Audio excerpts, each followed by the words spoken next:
All right.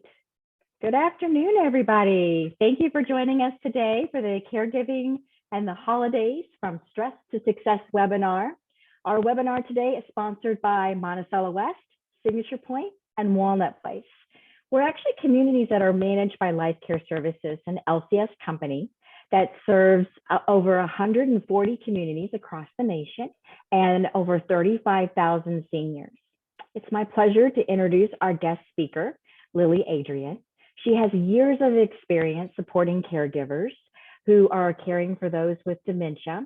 Throughout her career, she has served as a life enrichment director, a memory care specialist, a certified dementia care specialist, and an advanced grief facilitator. She earned her Bachelor's of Science in Sociology and Psychology from Southwest Baptist University. During this event, we will be recording. So if you want to turn your cameras off, if you don't want to be recorded during the event, and keep your microphones on mute. And I want to thank Lilly for joining us today. Thank you so much for letting me be here today. I love caregivers. I've been one. I was the caregiver to my father who had Alzheimer's, 12 years diagnosed. And I was the caregiver for my husband for a very short time. He passed away very suddenly at the age of 54. And so I went through a time of about 3 weeks caring for him where my life was turned upside down. And so I know how grief affects us. And I know the journey that you take every single day as a caregiver. So one of the things that what we're going to key in on today is how do we go from stress to success? How do we decide and make the choice of being successful during the holidays, enjoying it, not feeling guilty, and enjoying those days with our loved ones? It's really tough. This is a stressful time for people that don't have somebody to care for. So for those of you that have someone you're caring for, having to change traditions, having to make sure that everyone is happy, we've got to learn how do we not feel that pressure. So I'm going to share with you some thoughts on that. Want to make sure everybody can see it.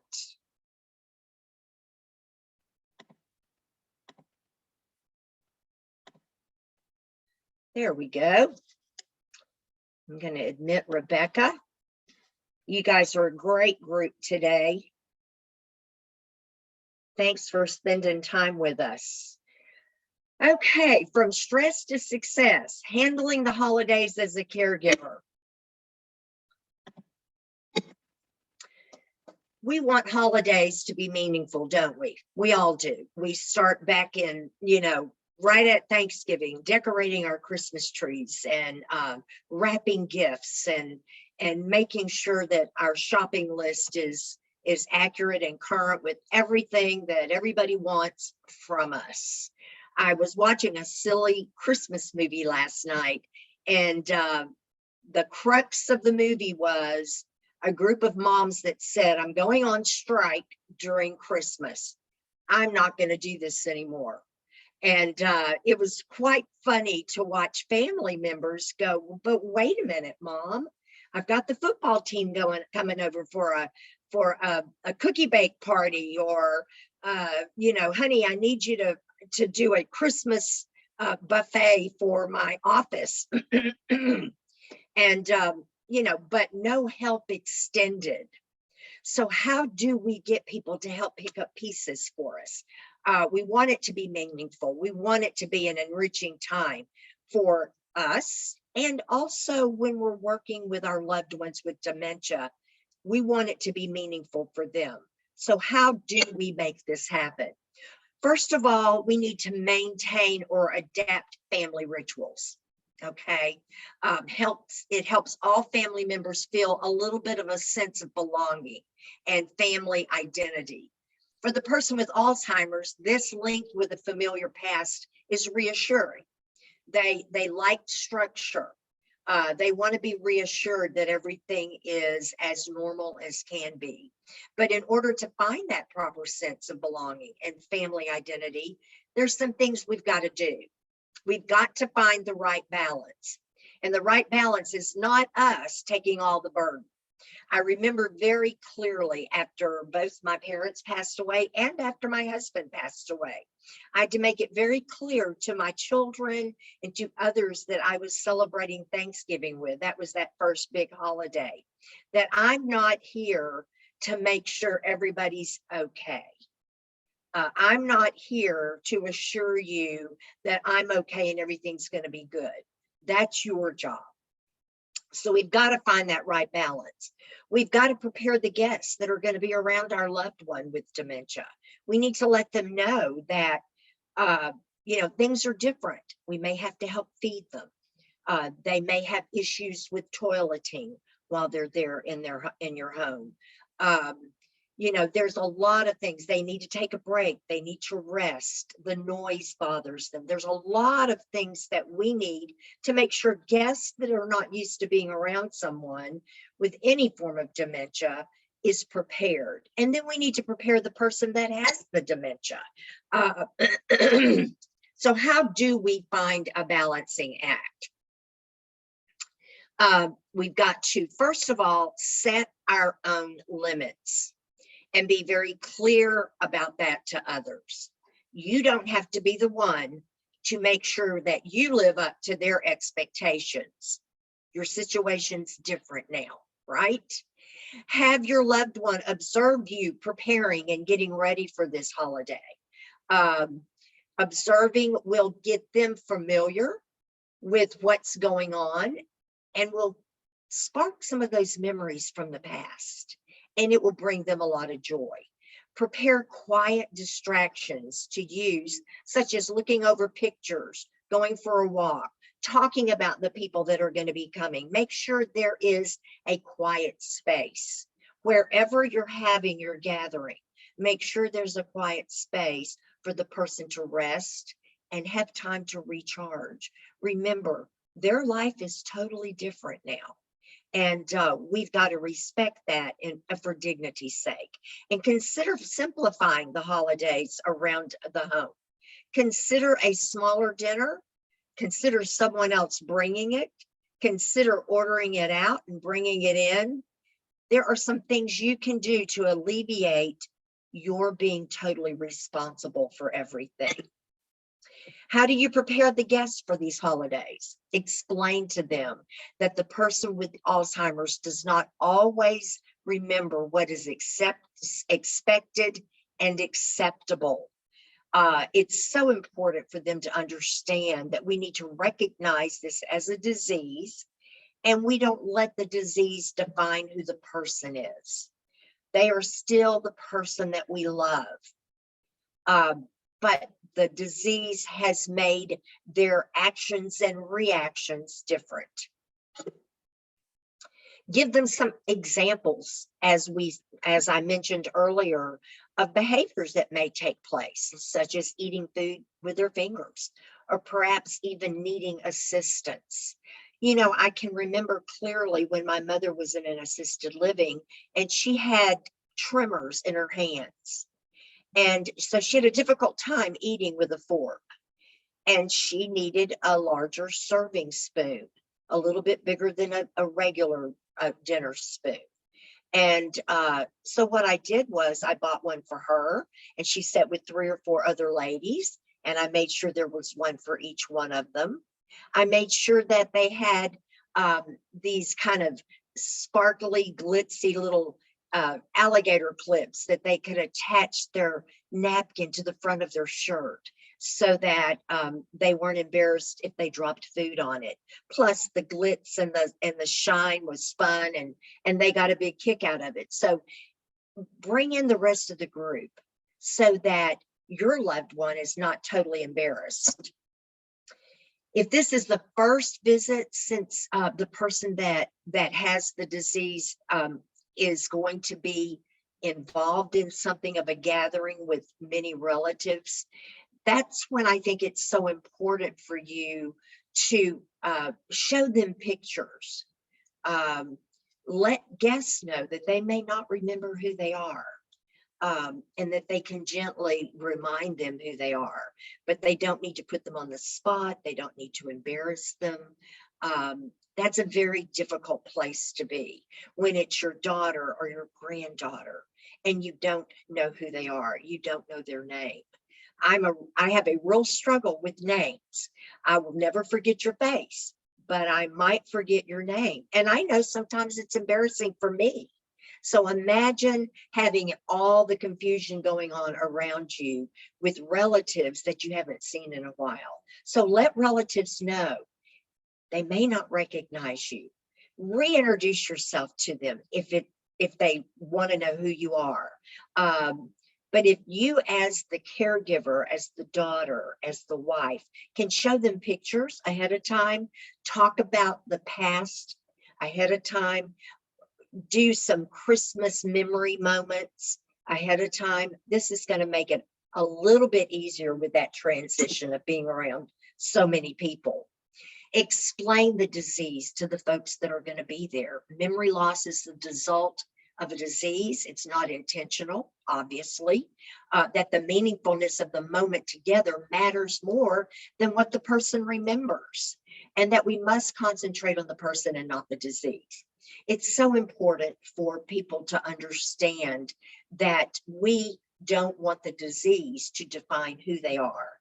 We have to dig deep sometime, don't we, as caregivers, to find that sweet spot in the lives of those that we love. But they are there, and we must do what we can to find those sweet moments.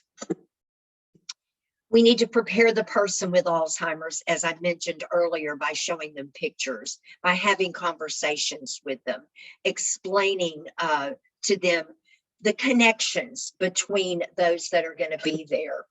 And keep the memory impaired person's routine as close to normal as possible. If they live in a community, you're going to bring them home, you're going to take them out to eat. Don't do it 2 or 3 hours early. Try to get as close to the meal time as possible so that there's not that lapse of time of wondering and, I'm now in another unfamiliar place. During the hustle and the bustle of the holiday, guard against fatigue. Find a time for adequate rest. That is so important. We have a tendency to feel like we need to constantly be engaging with those with dementia. And yes, we do want to engage with them, but we want to learn to engage with them correctly. And all of us need an opportunity to sit back, kick our feet up, read the paper, take a little nap. At 68 years old, I enjoy those little quick 5-minute naps too. So let's remember to give them opportunities of rest. Caregivers all of us are facing a new challenge with COVID, obviously, particularly those with underlying chronic conditions. They're more likely to become seriously ill. And so we need to be conscientious of that. Certainly enforce proper safety tips when you're with your loved ones and other family members, with masks, knowing that they've not come in contact with anyone that's had COVID. Check those things out with your families. Regardless of whether you are vaccinated or you like it or you don't, or you believe in it or you don't, please use safety measures when you are with those that you love, because a cold can turn into something very, very dangerous if somebody gets the flu, or an upper respiratory infection or COVID. So please be very concerned and cautious about that. Celebrate where peace can abide. If your loved one lives in an assisted living or memory care community, it might be up to the family to bring the celebration where they are without feeling any guilt.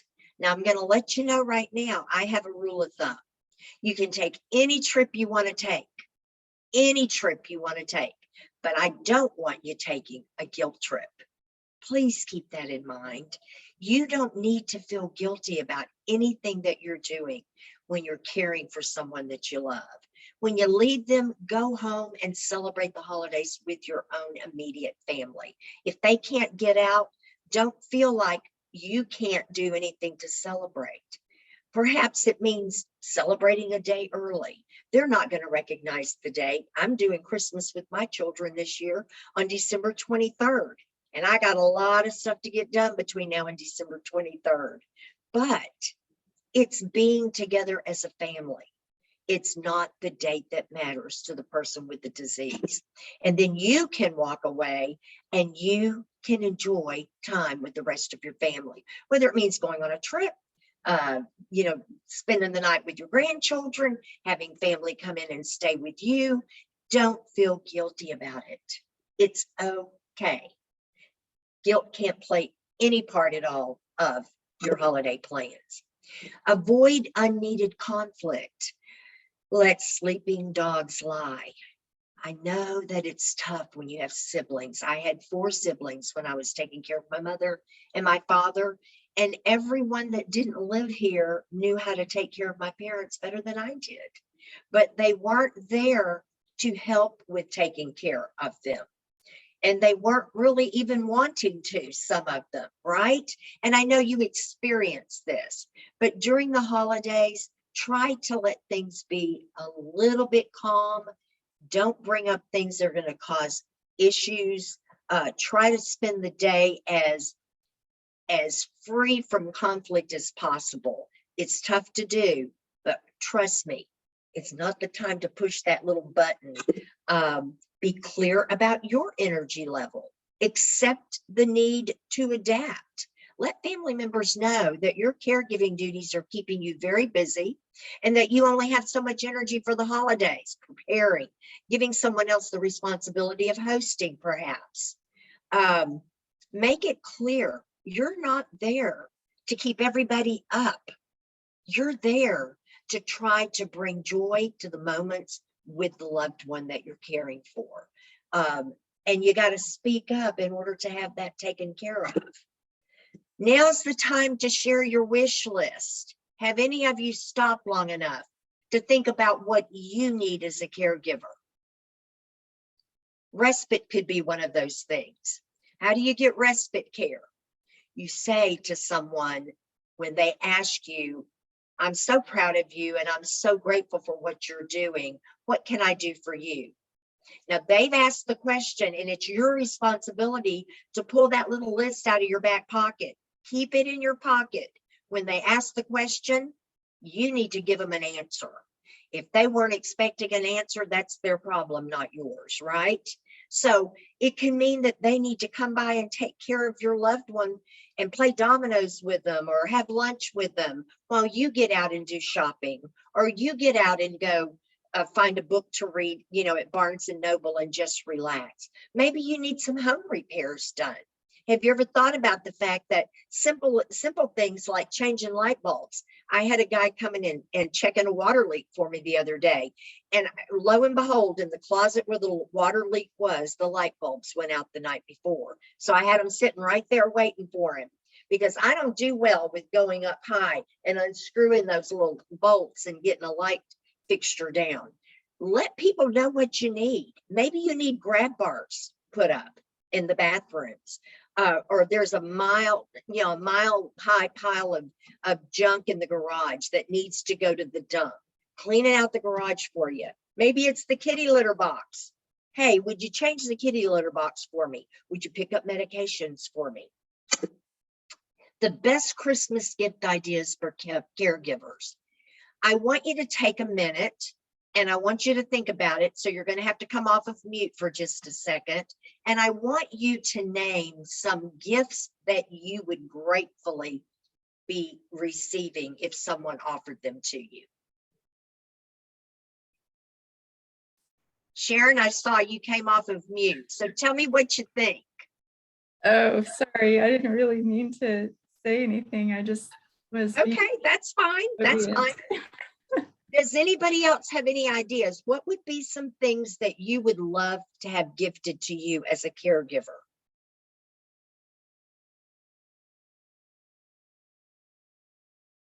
Actually, I do have something to say. Okay, well, good. A few years ago, basically, I decided to just tell my husband and brother that I didn't want to do gifts anymore. So I get gifts for my mom. She's the one I'm caring for, because she doesn't understand my need to reduce stress in the holidays. So Right. I make sure I get her gifts, but I don't get gifts for anybody else. And it took me a little while to get past the guilt of that. But I think I'm mostly there now, past the guilt. I think that's wonderful.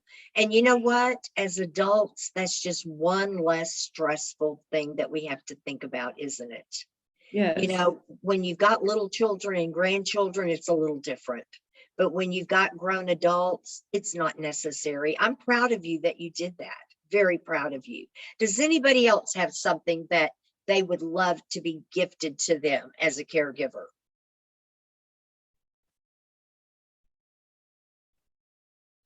What about a gift certificate for a massage or a facial or a manicure? Or how about an opportunity just to spend the whole day fishing or walking in the outdoors, going out to White Rock, finding a bench and a good book, just doing nothing? Maybe you want to go home and crawl back in your bed, right? Those might be very good.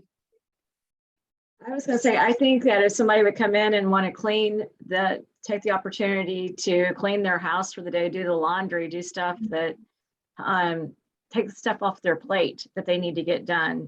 I think some people like that. Absolutely. I think that's a great idea. One day of somebody just coming in, and there you go, a housekeeper once a month. Keeping up with your own home doesn't get any easier when you add the component of having someone that you care for. I have a 1-bedroom, 1-bath condo. I went from 3 bedrooms, 3 baths to 1 bedroom, 1 bath about 2 years ago. And do you know, I still love to have somebody come in, and sometimes it's my youngest daughter. She loves to clean and just do those things that are ceiling fans and you know, dust that you don't think about, and you know, just making it smell good. And you leave the house and you come home and the trash is out, and that feels good. You know, find somebody that's willing to do that for you. I think that's a great idea, Karen. Very good idea. What about legal assistance?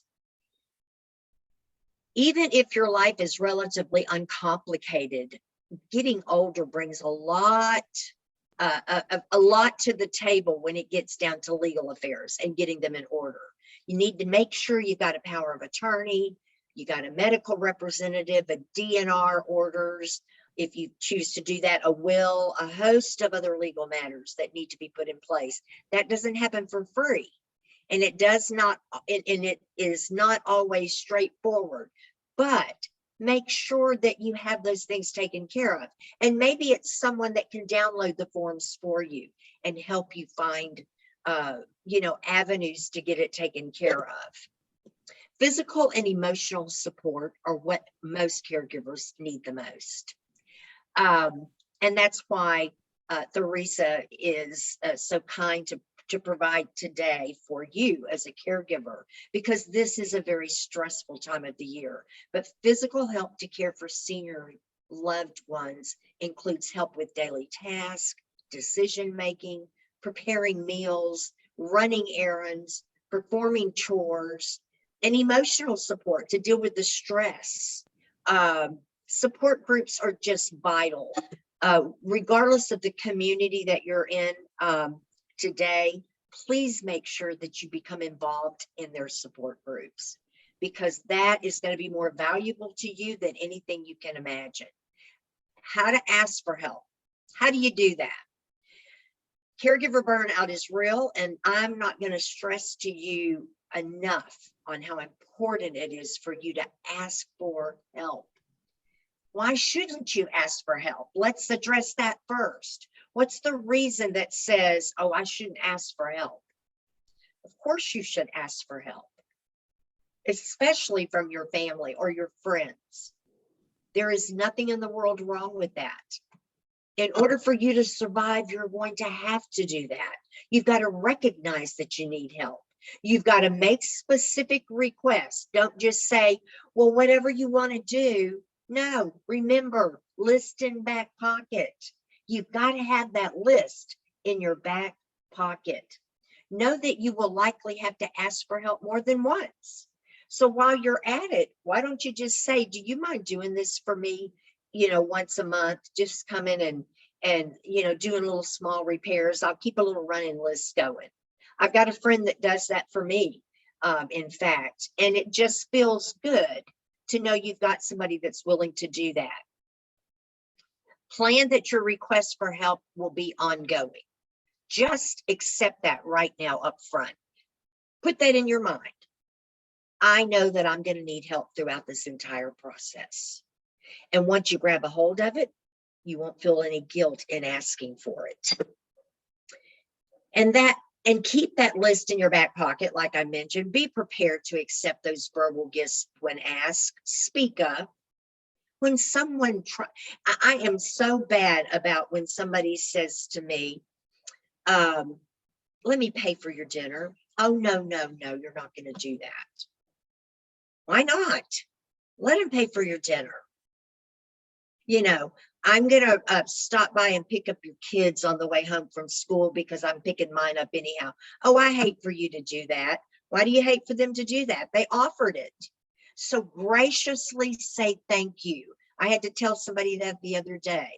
I said, don't argue, just say thank you to someone that wants to share a little bit of love with you too.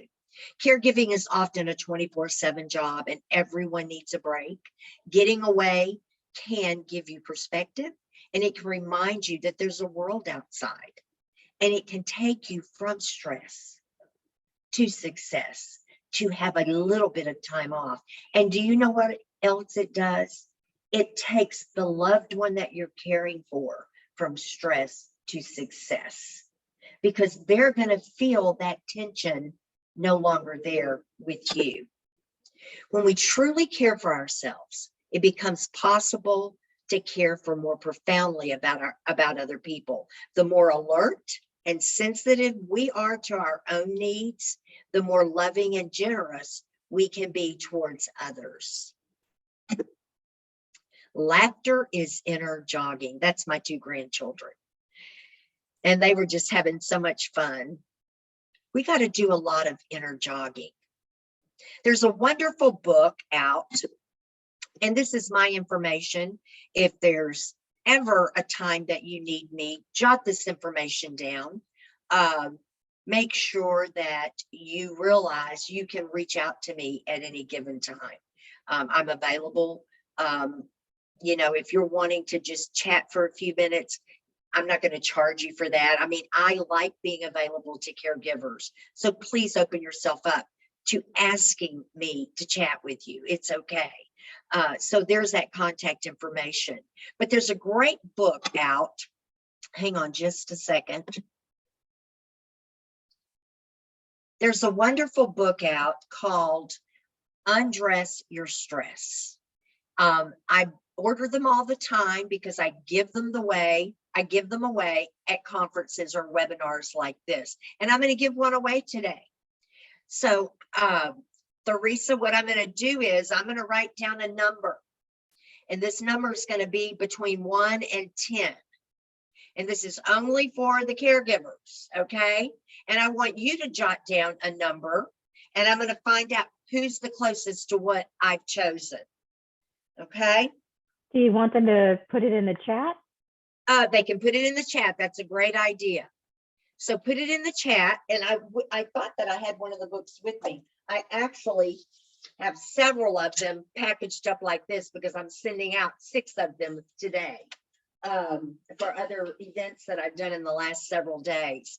So I want to be able to give someone a book called Undress Your Stress. It's a hysterical book.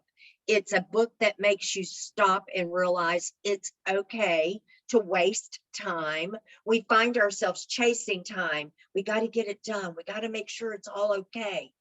Do we, though, take time to just waste a moment? We need to. And like I said, we all need a little bit of inner jogging. So let me see. I've got the chat open. So if y'all want to type in your number that you're thinking. And see. Yeah, I don't see the, okay, yeah. All right. Sharon, Rebecca, Evelyn, if y'all want to type in a number in the chat bot. Please do. And then I'm gonna write down your numbers, or you can just yell them out at me if you want to. Sharon, what's the number you've come up with? You're on mute. You got to come off of mute. Okay, yeah, I thought of 5. Sharon is a 5. I think that it's 1 through 10, correct? Yes, 1 through 10. So Rebecca, And if see, you I wanna- can't see the chat box for some reason. So Okay, I'll do you monitor see it. the Okay. numbers in them? So Rebecca is saying 7. Rebecca. Okay. Evelyn, you want to give us a number?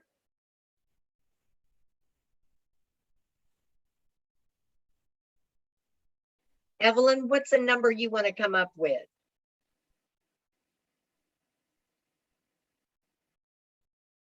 And you're on mute, so if you're trying to tell us, we can't hear you.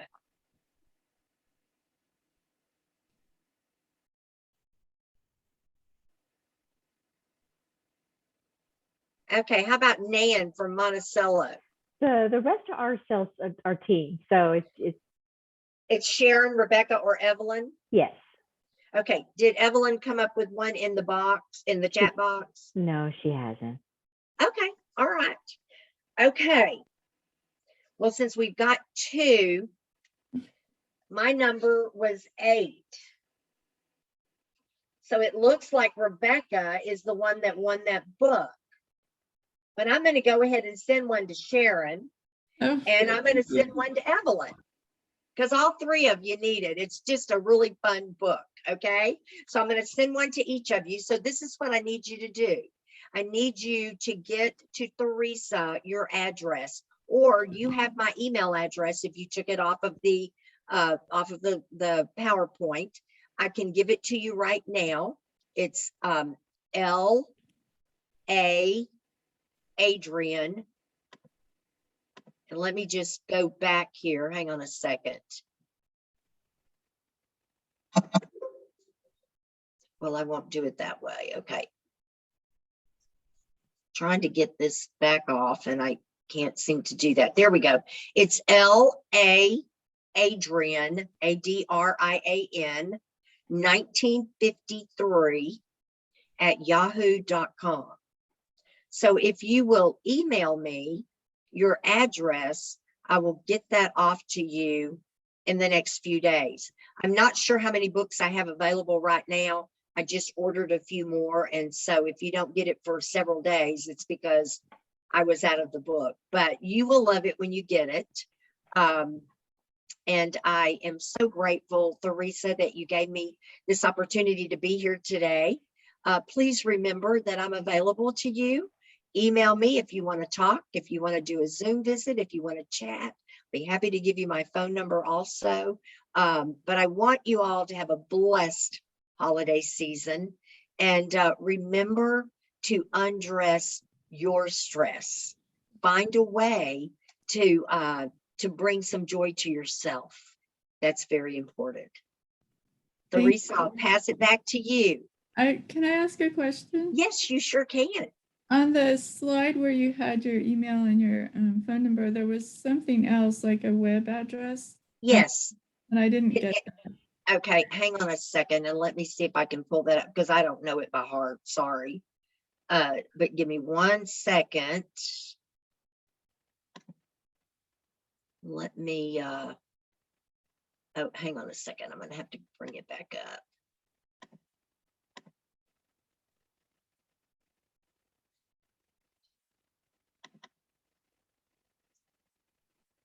While you're bringing that up, Sharon and Rebecca, I do have the addresses that you submitted when you registered, so we can get those over to Lilly. Okay. And I'm gonna copy and paste this web address, and it gives you hang on 1 second here. It gives you when I'm having other trainings and classes. I teach dementia training for family caregivers and for professionals. The state of Texas now requires anybody that works hands-on with someone with any form of dementia, to take 8 hours of dementia training a year. And so I teach that class. So rest assured, the folks that are caring for your loved one, they are trained, okay, because they're required to be trained. There's that web address, and that's my Bridge of Time training. And I put articles on there. I put my newsletter on there. It's a way to communicate with me, and I'll be more than happy to get back with you. But there again, if you've got my email address, I check my emails several times a day and would be more than happy to get back with you and set a time where we can visit. Any other questions?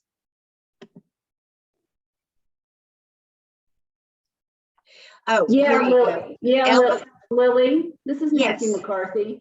Could you let them know that you do our support group here? Yes, that's just exactly. And the day that you do it in the month, they might want to join. That's great. Yes, I do the support groups at Monticello West once a month. The next one is going to be actually on December 28th. It's at 6:30 in the evening. And if you'll just get a hold of Lisa or anybody from Monticello West, they'll hook you up and get you onto the Zoom invite. But yes, December 28th, it's always the 4th Tuesday evening of the month. And I'd love for any of you to join us. Thank you. Yeah. Okay. Well, Theresa, thank you.